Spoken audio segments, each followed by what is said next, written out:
I can be walking in the hallways in Baltimore City Police Headquarters and have an officer come up to me and say, "You don't know me, sir, but you saved my life.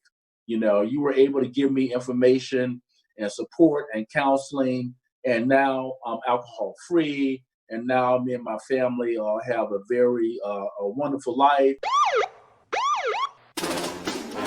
Brothers and sisters,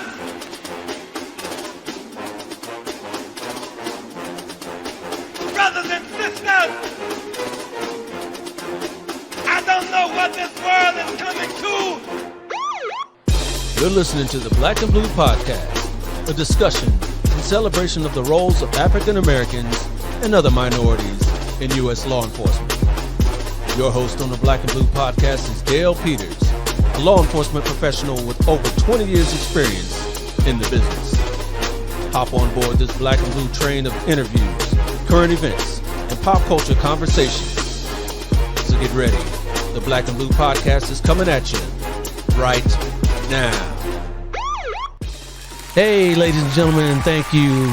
Welcome back to the Black and Blue Podcast. My name is Dale. I'm the host, and I appreciate each and every last one of you for joining me here today. I've got somebody really special for you today.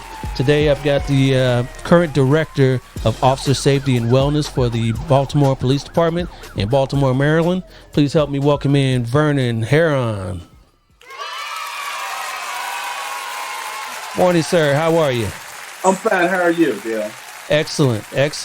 All right. So I mentioned that you are now the current director of Officer Safety and Wellness for the Baltimore Police Department. What does that entail? So Dale, mainly it is a comprehensive initiative to educate police officers on maintaining their fitness, physical fitness, and their mental health so they can survive the stresses of police work. Police work is very demanding, very stressful, as you know. And if you don't take care of yourself, a lot of officers don't make it for a full career. Yeah, I know that's true. Definitely. All right, so we'll definitely get into that. But first of all, let's talk a little bit about you. So you were involved in law enforcement for quite a while, right? Yeah, so I grew up in a city, East St. Louis, Illinois. I don't know if you're familiar with it. No. But I grew up in East St. Louis, a very challenging city.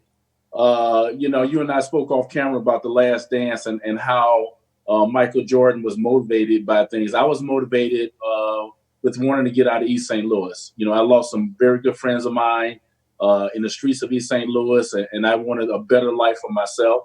So I applied with the FBI. They accepted me, to my surprise, and they sent me out to the East Coast to be be an agent. So I worked at the Hoover Building for probably 6 months as a fingerprint correspondence person, and after 6 months, I realized I didn't want to be an FBI agent, so I joined the Maryland State Police. Okay, all right. And then how long did you spend there? I worked in the Maryland State Police for 27 and a half years. I loved it. I love wearing that uniform, as you can see by the backdrop. Yeah. I was at a press conference. I love patrolling the streets of Maryland. I love criminal investigations and narcotics. Worked my way up from trooper to major. After 27 and a half years of service, I was fortunate enough to be appointed public safety director in Prince George's County, Maryland, right outside of Washington, D.C. I was over the police department, fire department, all the first responding agencies.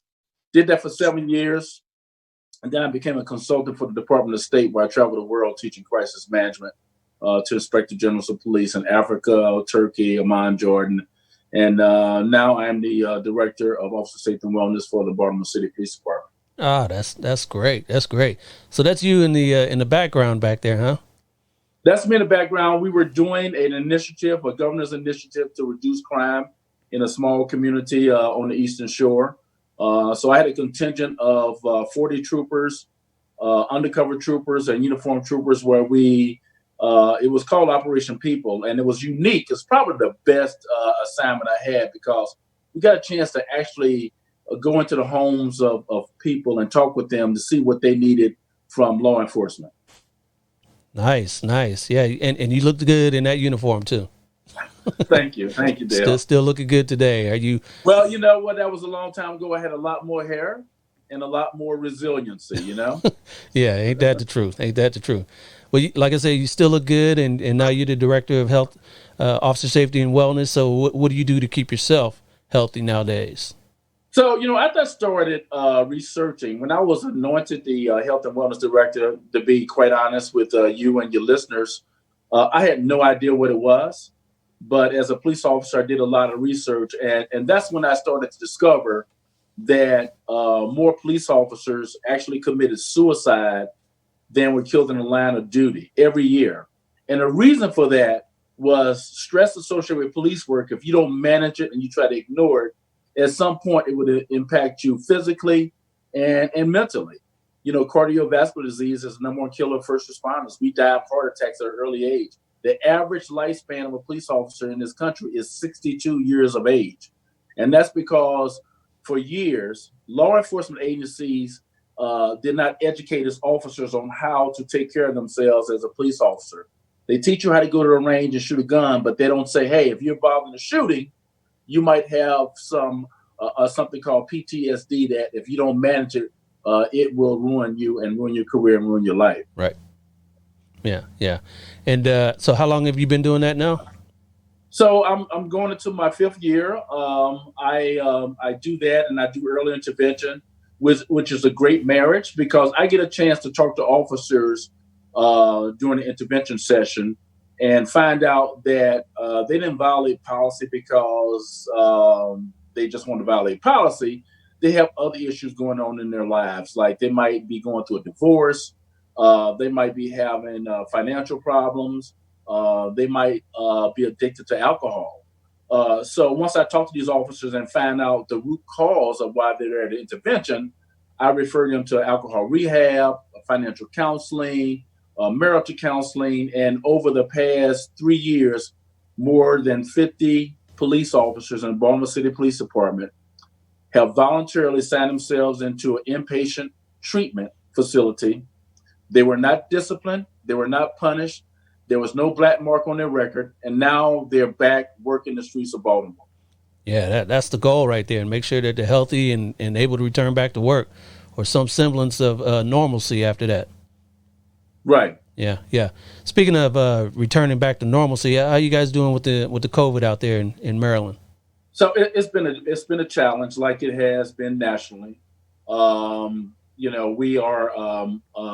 have a task force that we identify officers who may be impacted by COVID. We quarantine them. We get them the help that they need. And basically, that's one of my team members would call them and check on them while they're being quarantined. But more importantly, one of the things that we do is we're educating our officers. Our officers are wearing masks when they are out and about, and hopefully we'll get out of this thing on the right side. Yeah, Unfortunately, we did lose an officer this year to COVID-19. He was a retired sergeant that left the department and came back to work in a civilian capacity. Oh wow, sorry to hear that. Yeah. And how are you protecting yourself? Socially distancing, I'm sure. And yeah, socially distancing. I tell you, one of the things that I think all your listeners have to understand, that if you are sheltering in place at home, you really cannot forget about your mental wellness and your physical fitness. So, every day, when I get up in the morning, I come downstairs and I do cardio one day, I do weightlifting the next day, and I do mindfulness. And one of the things that we neglect to do, they didn't teach us this in law enforcement. You have to disengage yourself from police work when you're off. Oh yeah. You have to do something that where you're in the moment, if you will, and to manage your mind. I tell the officers, listen, when you're out, when you go 10-7 from the police department, go home and do something fun. Take your mind off of it. Watch. You always like to say that, Dave Chappelle is one of the most inappropriate comedians that I've ever heard in my life, but I can't stop laughing at it. Uh-huh. So do something that makes you laugh and makes you disengage from police work. No doubt. That's some good advice right there. Something I definitely do on my own time. But yeah, a lot of officers need to hear that word and do that. Definitely. Yeah. Yes. So you got family? Is that correct? Yeah, I have family. I have a beautiful wife and three beautiful daughters. They're all grown and out of the house. One of the things when I talk to my officers about family is like engage your kids when they're young, and it's difficult to do as a police officer because I missed a lot of activities as a police officer with my kids. Yeah, My youngest daughter, Rachel, who is now a writer in New York City, when she was born, I was in a position to state police where I could spend more time at home. And you know, I played college basketball, and my dad never saw me playing the game, which really bothered me. And at a young age, I made a commitment to myself: if I ever had kids, I don't care if they're doing a jump-a-thon or playing marbles or throwing jacks, I was going to be there. So yes, as I sir. joined the state police, I got an opportunity to meet President G.W. Bush at Camp David. The Secret Nice. Service had given me a pass. But I realized on that date that my youngest daughter, Rachel, had a basketball game. So I didn't go. And when I got to the basketball game and told Rachel I had a chance to meet the President of the United States, she said, "Oh my gosh, Daddy, why didn't you go?" I said, "Honey, because you had a basketball game." And she said, and I'll always remember this, Dale, "Dad, you mean to tell me I'm more important than the President of the United States?" I'm like, "Yes, you are." So engage your kids. I don't care how tired you are, go outside and kick a ball or throw a ball, do something with them. Yeah, yeah. Good advice. Good advice. So, how do they feel about Dad being a police officer growing up, though? You know what? I get a chance to talk to them. First of all, they all decided at a young age, Dad, we appreciate what you're doing, but we'll never be police officers. Right. You know, they made their mind up, and I was good with that. My oldest daughter is a school teacher in the city of Baltimore. My middle daughter is a social worker, and my youngest daughter is a writer out of New York City. And she did a special on the Baltimore City Police Department after the civil unrest for Black Entertainment Television. It was very good. So I just want them to be happy. I want them to always think about others and to give back regardless of what they're doing. No doubt. No doubt. Good. It's good to hear that, they adjusted well to, because us in law enforcement, we got a lot of away time, night shifts and all that type of stuff and danger. And, a lot of times that can, like you said, it weighs on your family. But I guess they decided after seeing Dad do that, they didn't want to do that. So that's, Right, yeah. which is okay with me. Yeah. Well, definitely. Definitely. All right. Yeah. So you mentioned that you played college basketball. Where'd you play? So I played in Springfield, Illinois, Springfield College in Illinois. We were so great. About 5 years ago, the school went under. They no longer there's a school there or a basketball team. But Wow. I grew up in East St. Louis. Listen, there were Jackie Joyner Kersey from East St. Louis, Illinois. Kellen Winslow, Hall of Famer, that played for the San Diego Chargers. Eric Wright, who played for the San Francisco 49ers, has 2 Super Bowl rings. The city was filled with athletes and so forth, and that was a way out of East St. Louis. Growing up, I was skin and bones, didn't have a lot of weight to play in high school, but when I got to college, I grew over the summer and I walked on the basketball team and made the team. So that was one of my greatest athletic accomplishments. All right. So how tall are you? 6'4". I played basketball when 6'4" was tall. Yeah, So I right, played right. center. 6'4" Center? is you don't see the 6'4" centers anymore. No. No, of course not. The tallest person I played against was like 6'9", and that was the tallest person in the entire league. But I love the game. I love the teammates.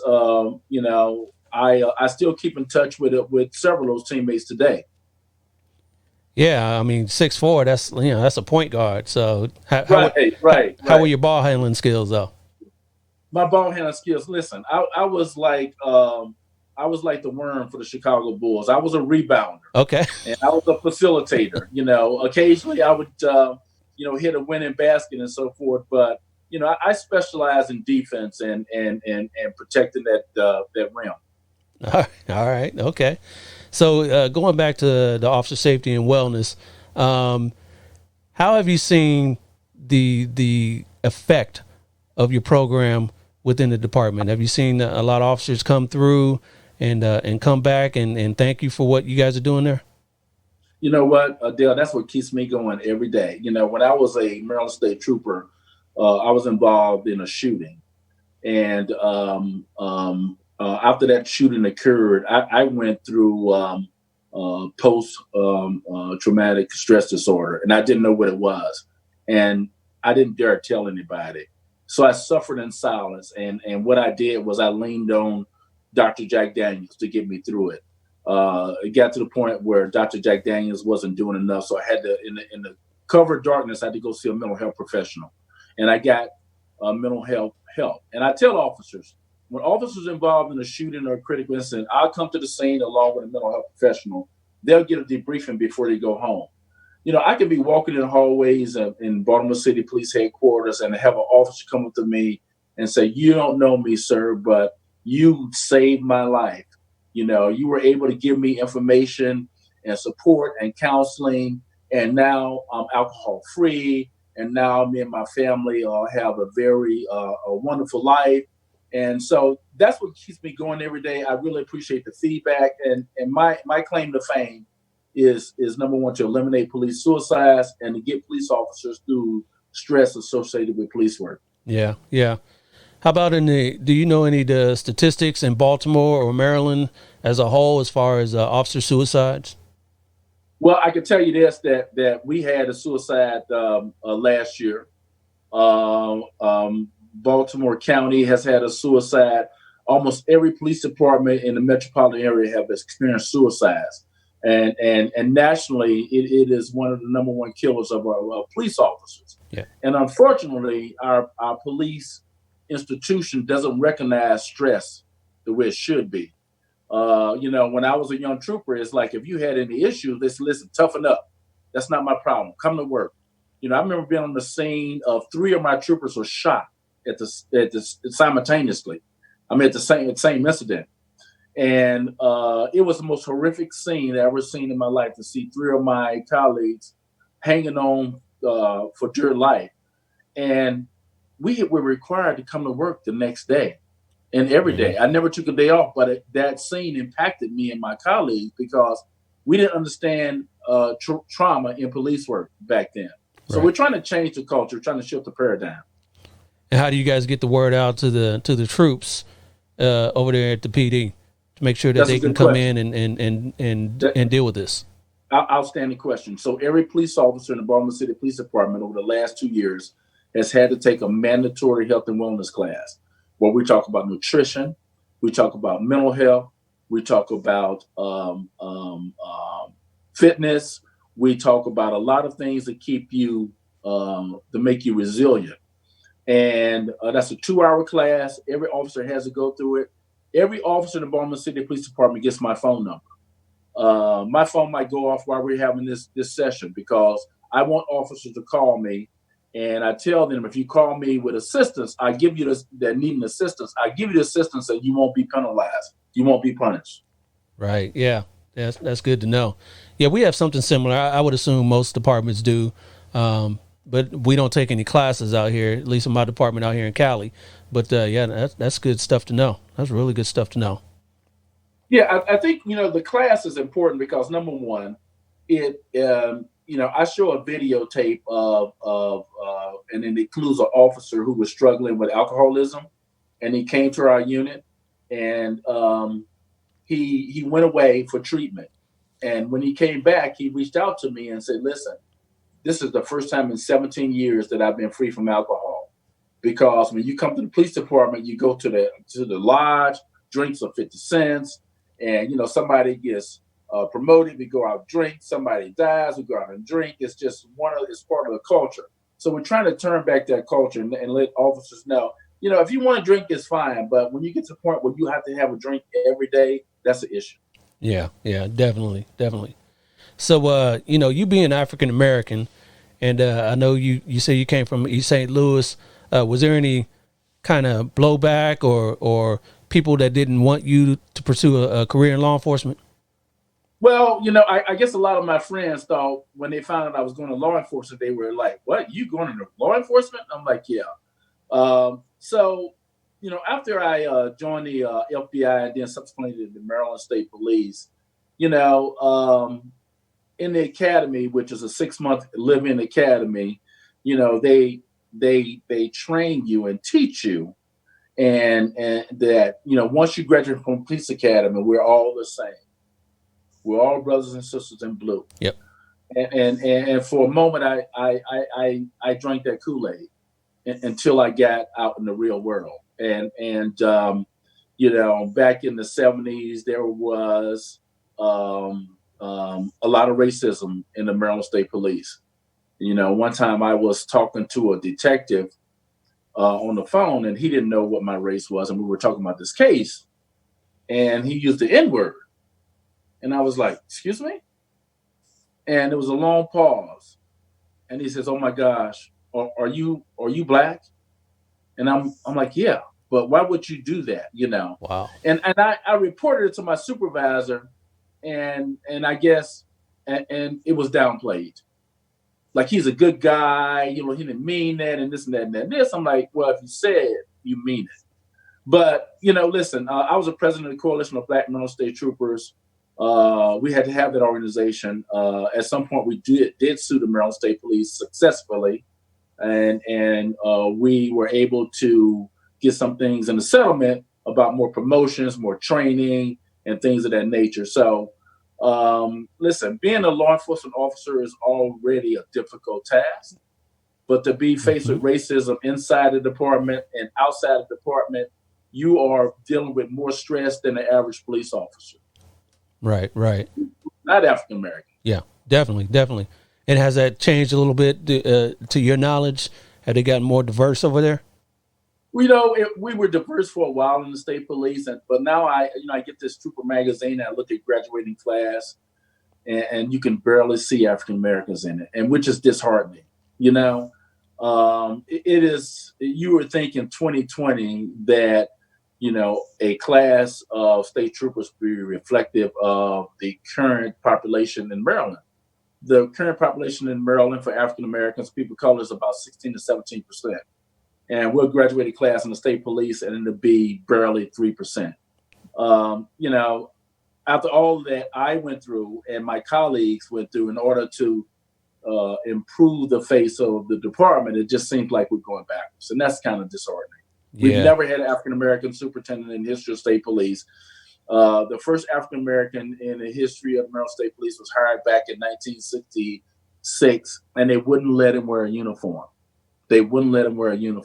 Wow. So that's some of the things that Black troopers had experienced before me, and I had my own challenges as well. You just hope that you lay down, you sacrifice because you want to be better for other African Americans who want to pursue a career in law enforcement. Yeah. Unfortunately, I think that's, I talked to this with other officers. That's kind of a theme going around the whole nation in police work. Is, first of all, it's hard to recruit anyone of any race nowadays into law enforcement, but definitely African Americans and other minorities into the profession, just because what they see on social media and all that type of stuff. So it's extra hard for us to get them into the profession and get them in the door. So. Yeah, you're right. And today, listen, when I applied for the Maryland State Police and I went to the State Police gymnasium to take the physical fitness test, the line for applicants was not at the gym door. It was all the way out to the street. And I was like, oh my gosh, I'm competing against all these applicants. Today, you barely can get a handful of applicants in, especially people of color. And it's our fault. We haven't done enough in order to be open and engaging to other communities about law enforcement. Right. And we need to change that perception, and we need to do better. When I see these videos of these young Black men being shot for no reason, it's just disheartening. I talked to a colleague of mine out in Los Angeles and said, man, what is going on with our profession? What happened to firearms discipline? It used to be the last thing you would put your hand on was your firearm. Now it appears to be the first thing.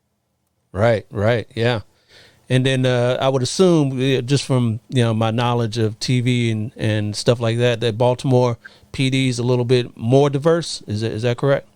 Yeah, the city of Baltimore is about 90% African American people of color, and so forth and so on. I think we still have our challenges in Baltimore, like everywhere else. It is important to understand that we as a public safety agency need to do more in order to attract those young African Americans or people of color and females who really want to be police officers. And not only that, but once we get them, we have to retain them. So if you go to a job, I don't care if it's police work or IBM, if you don't feel like you're wanted, you're not going to stay long. Right. Definitely. So, all right. And then you mentioned earlier that after you left Baltimore State Police, that you went on some, was it a consulting job where you traveled the world? Could you tell us a little bit about that? Oh yeah, that was very rewarding. My wife didn't like it because I was going all the time. Right. So I went to places. She didn't get to go with you? No. Oh, we had the kids too. Yeah. We had to have a clearance, and when we got to places, it was remote places. We would State Department official would come in and tell us not to wear anything that said USA. Told us not to tell anybody we from the USA because we were in the Middle East. I was in Turkey and Amman, Jordan, and Tanzania, Africa, and places like that. It was very rewarding because, Dale, I got a chance to talk to police officers all over the world. And the same problems we have in the United States, they have in Amman, Jordan, or Turkey, or Tanzania, Africa. Recruiting, payment, a salary, being able to maintain a level of professionalism, corruption, all those things that we experience here, they experience there. Yeah. So I was teaching crisis management. I got a chance to talk to a lot of officers in Tanzania, Africa. There is only, when I was there, two patrol cars for 10 officers. There was only one radio for 9 officers. They didn't have the resources we have here in the United States. But I got to tell you, I've never met a prouder group of police officers. They were very proud to be Tanzania police officers. And I took away from that is that they were not doing it because it was a job. It was a calling. Wow. Yeah. So you got to go to those places, and you got to knock a few places off your bucket list, I'm sure, right? Yeah, it was. Listen, I went to Cyprus. I went to Ecuador. I went to places that I wouldn't even dream about going to if I didn't have this consulting position. I got a chance, like I say, to see the world, to meet different people, to eat different foods and so forth. And, a lot of places in the Middle East, United States citizens are not welcome. And I understand that. And I had a couple of close calls when I was in Amman, Jordan. But I had to get used to the culture, and I had to be careful. One time I walked out, I was in the hotel. They wouldn't allow us to leave the hotel unless you had an armed guard with you. And I was so stir crazy. I talked the guard. I said, let me go out here and go down the street and just go for a walk. And I went for a walk, and I came back, and there was a changing of the guard. And the guard who was on the hotel didn't recognize me. And he approached me with his gun up, saying, where are you going? I was like, oh my God. Yeah. And it was just, I said, I'm from the United States of America. I'm teaching here and so forth and so on. And somebody from the hotel came out and said, he's okay, let him in, But that's just how the security was tight. There have been a lot of bombings in Amman, Jordan, and so forth and so on. So they just want us to be careful. All right. So do you still like to travel? I haven't done any international travel, and right now we're not doing any travel. Well, right. I do love to travel. I go to the Hall of Fame every year. My wife's which Hall of Fame? Which Hall of Fame? I'm sorry, the NFL Hall of Fame. Okay. In Canton. My wife's dad played in the NFL for 17 years. He's in the Hall of Fame. Really? So I get a chance to go there and meet NFL players that growing up I idolize and take pictures with and shake their hands and things like that. Nice. Can you mention his name? Yeah. Lenny Moore. He Okay. played in the first Super Bowl, which was not called a Super Bowl, it was a World Championship between the Baltimore Colts and the New York Giants. Yes. And it's enlightening to sit down and talk to him about the challenges that he had playing in 1958, being a black ball player and not being able to stay in the same hotel with white ball players. But he overcame that, and he is not only a Hall of Famer by NFL standards, he is a Hall of Famer in life because that man would not turn down anybody asking for an autograph. We were out at the Ravens Stadium. Somebody recognized him, And this long line of people came and was asking for autographs. And I was like, practice was over with and everything. The security guard came out there and said, "Hey, Mr. Moore, you want me to cut this autograph line off?" He says, "Absolutely not." And we stayed there till late in the evening until he signed every autograph. Wow. Yeah. That's good. And he's still around, right? He's still living with us? Yeah, he's still around. Yep. I saw him this past weekend. I don't know if they're going to have an induction ceremony this year, but, if you like football, which I do, and you have got to go to the NFL Hall of Fame during induction weekend. You'll get a chance to see ball players. You'll get a chance to take pictures with ball players. It's an experience. If you love football, you have to go there and then go inside the museum and everything. It's a great experience. Yeah, that's one of my bucket lists. It's the only time where a grown man gets a chance to act a kid again, and nobody will criticize him. Right. Yeah, that's on my bucket list. That one and the Basketball Hall of Fame. Okay, I've never been there. Yeah, me neither. So I want to get there, and if I get around to going to the baseball one, I'll go there. But basketball and the football one, that's what I want to head to one day. So all right. So we're talking about him being able to not dorm with his teammates back then.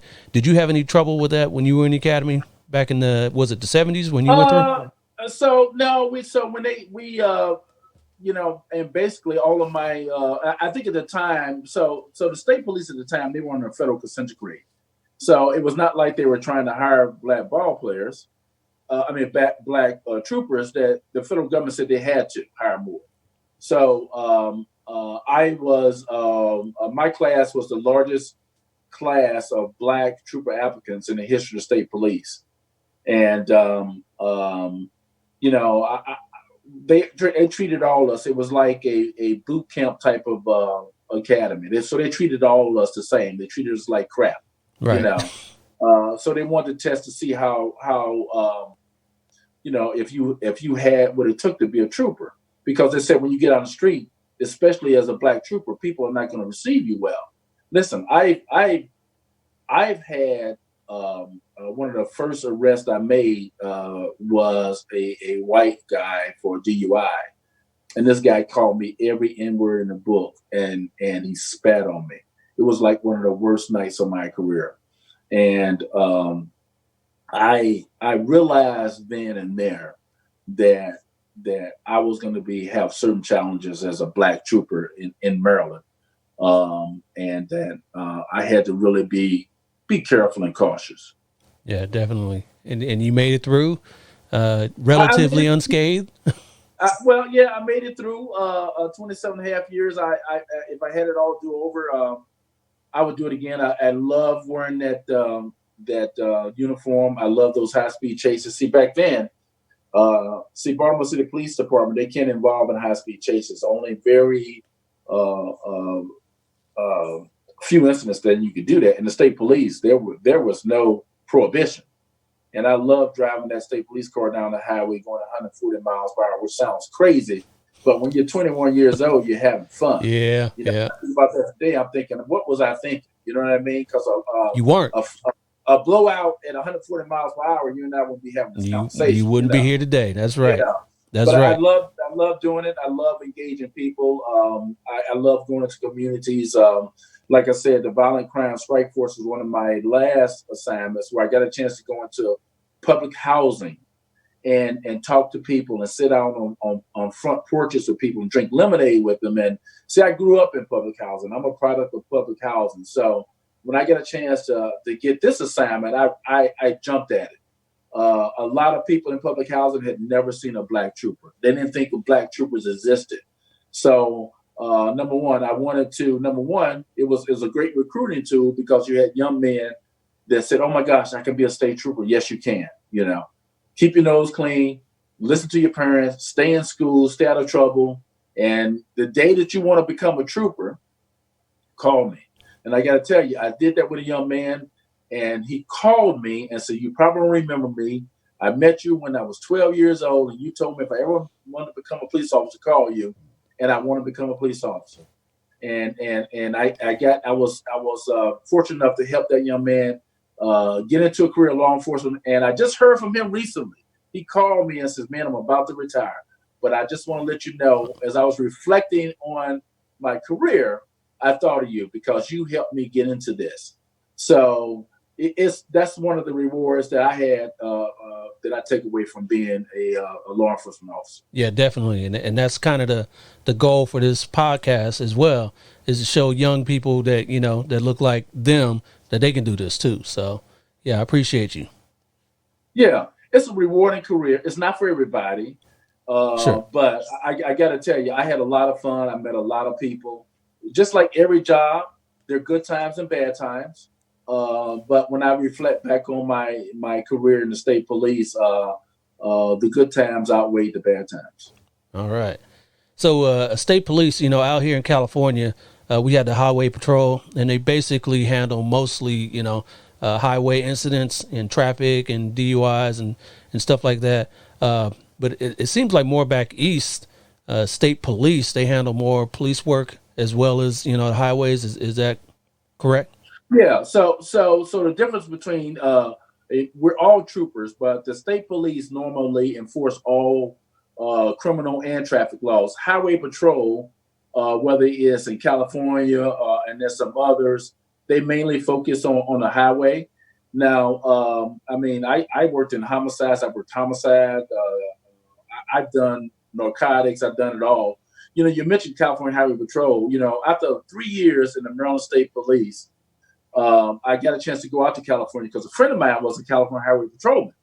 So I spent some time with him, and man, it was right about the same time. You're probably too young to remember this a series called Chips. Oh, yeah, I remember that. Yeah, so Chips was out, Yep. and oh my gosh, that was the craze about being a trooper, was being a California Highway Patrolman. So when I went out there, I was talking to this African American lieutenant who called me in his office while I was visiting their district, and he says, "Hey man, you know, listen, we're trying to get more African Americans out here, and you've already been through academy. You ought to come out here. We'll pay you more money." And I was that close to saying yes. The only thing that turned me off was he said you have to go through our academy again, 6-month academy. I said, "Oh no, I'm not doing that ever again. Once is enough." You know, I drank that Kool-Aid and ate that academy food. I'm not going to do that again. Yeah.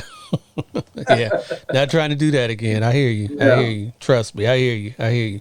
So what are some of the rewarding factors that you have doing your current position now? Do you have people come back and say that you've helped them and you know, helped them get through whatever they were going through?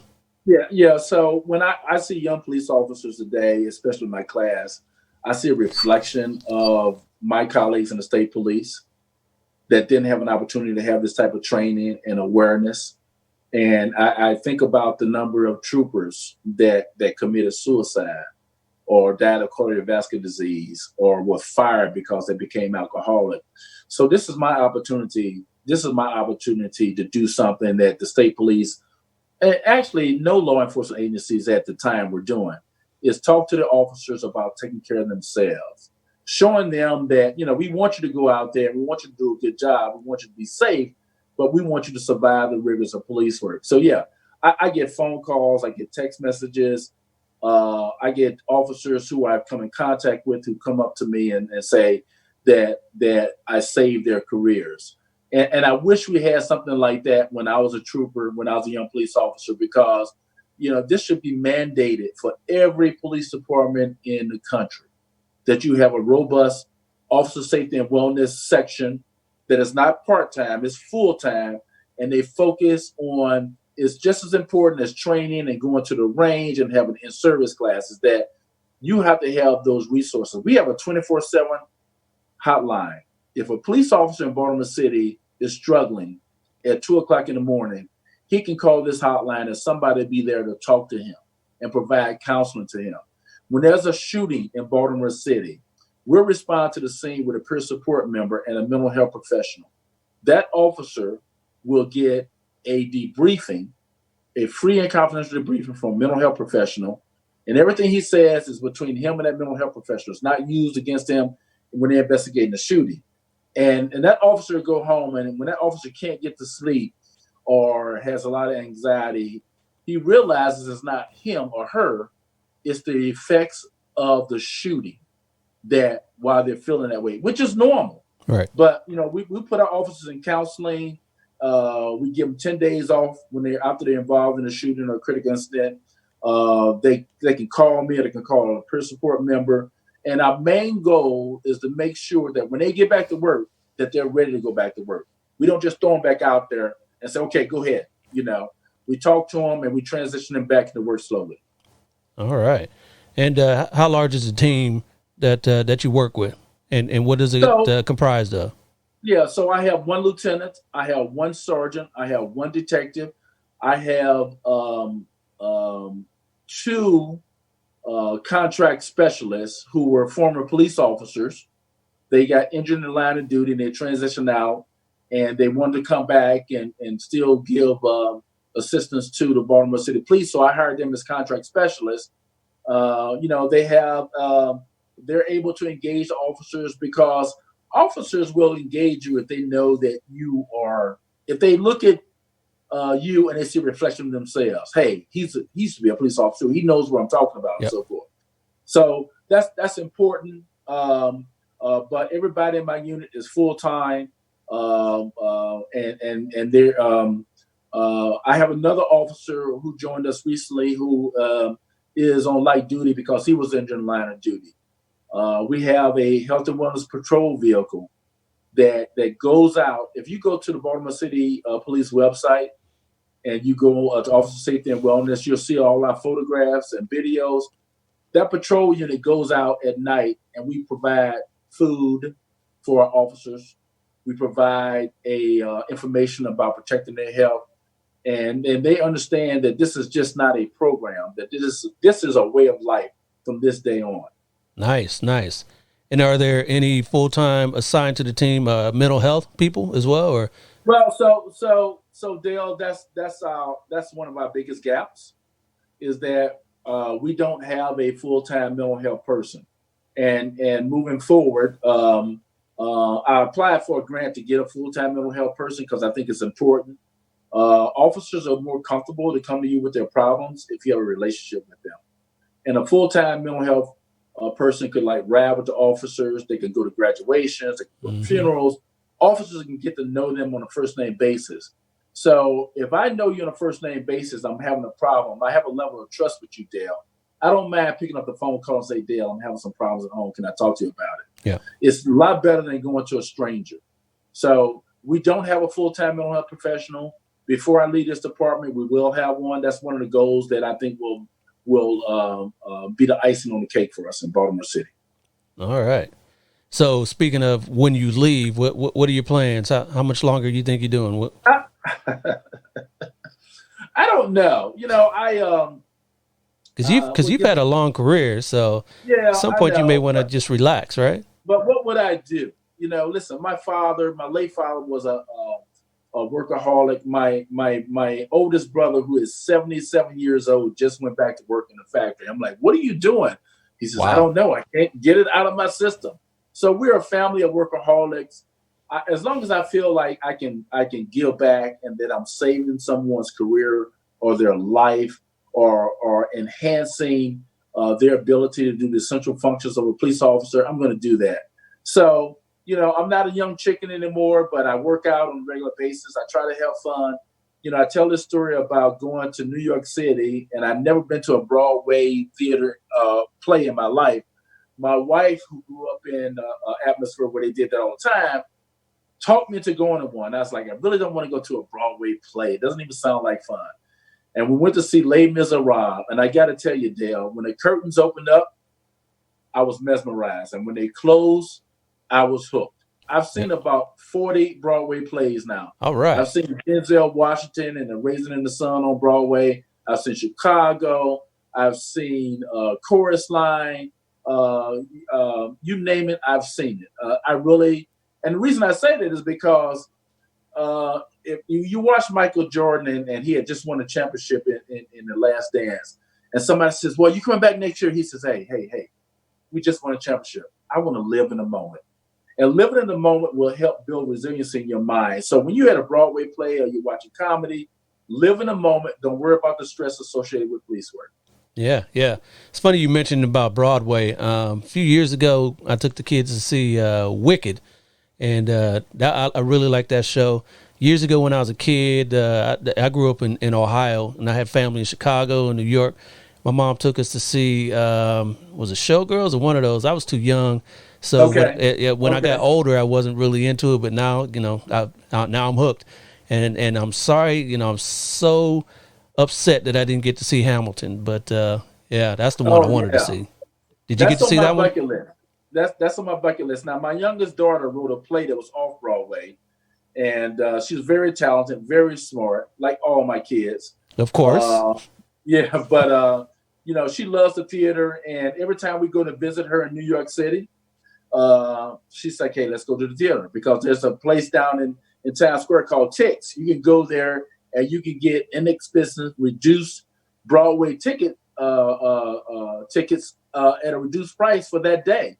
So listen, every year I hope and pray that we come out on the other side of this thing, because I love Broadway theater. Yeah, we will, but it's going to be a little different, I'm sure, at least for a while. Yeah, you're probably right. I just want everybody to stay safe. And listen, we all want to get out, and it's important to understand that COVID-19 is really impacting the African American community more than any other community in the nation, and we have to really be careful. We have to protect our parents and our grandparents and our siblings and so forth. We will get back and we will come out of this, but we have to do it the right way. That's very important. I don't want to go to any more funerals or hear one of my friends call me and says, "Hey man, so-and-so passed away of COVID." It's just, this is unprecedented in our lifetime. And I just want to come out of it the right way. Amen. Amen. So I appreciate you. I'm really glad you came on the show and gave us some health and wellness tips, and that we can all take back to our own professions, whether we're in law enforcement or not, because there's stresses in all sorts of jobs, and we, especially us as males, mostly that are, not willing to really talk about it. So I appreciate you for talking about it. Yeah, thank you. So I do want to give your listeners my email address, because absolutely, when I travel the nation and I teach my health and wellness class, I get officers from Ohio, from New York, from California, who reach out to me and say, "We don't have anything like this in my department. Can I get information from you?" I'm like, absolutely. So my email address is Vernon, VERNON .Herron, HERRON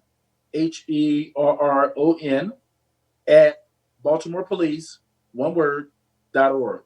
If you send me an email and you need information about starting a health and wellness section in your department, I would do everything I can to help you, give you the information to help you get on the right track with this. All right, yeah, and I'll put that up on the screen and get that in the show notes as well, so it'll be actual text that people can see if they didn't actually catch it right there. So Vernon Herron at BaltimorePolice.org. Was it .org?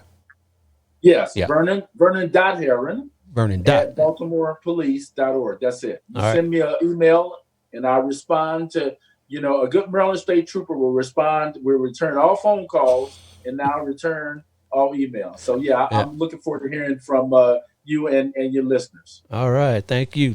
We'll definitely get that out there. So, but before I let you go, Vernon, like I discussed earlier, I got a little trivia game for you. So let me set this up for you. All right. So this game is called Black or Blue, Black or Blue, Black or Blue, Black or Blue, Black or Blue, Black or Blue. All right, sir. So this game is called Black or Blue. Your category today is going to be win one for the Gipper. Colleges or universities. I'm just going to name a college or university, and you just tell me, is one of their major colors black or blue? Black or blue. One of their major colors of their school colors. So real simple. Your first school here is Alabama State University. Alabama State University, I'm going to say black. And you are correct. You hear the fight song there. Good job there. Your next one, see, you one out the gate. All right. Oregon State University, black or blue? Oregon State. Oregon State, I'm going to go with blue. You would be wrong there. You see there. Orange and black. That's all right. We got one down and one up. Your next one, University of Cincinnati Bearcats. Black. Definitely black there.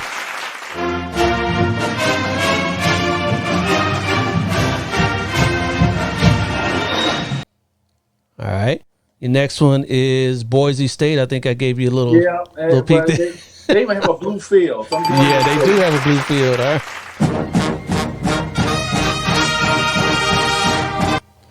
Your next one, how about University of California, Berkeley? You can call them Cal, the Cal Bears. Cal.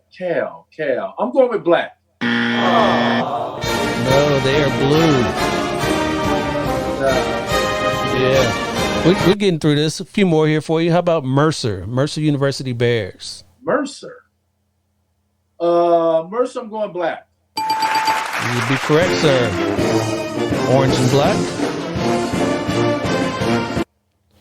Couple more here for you. Texas Tech Red Raiders. Black. They are black. Red and black.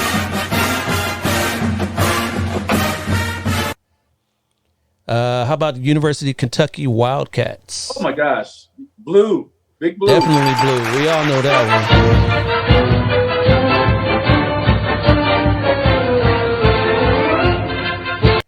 And your last one here, the University of Connecticut Huskies, UConn. Huskies, University of Connecticut out here is blue. They are blue. Yes, red and blue. Blue and red. All right, so you got more right than you got wrong, so I'm going to call you the winner.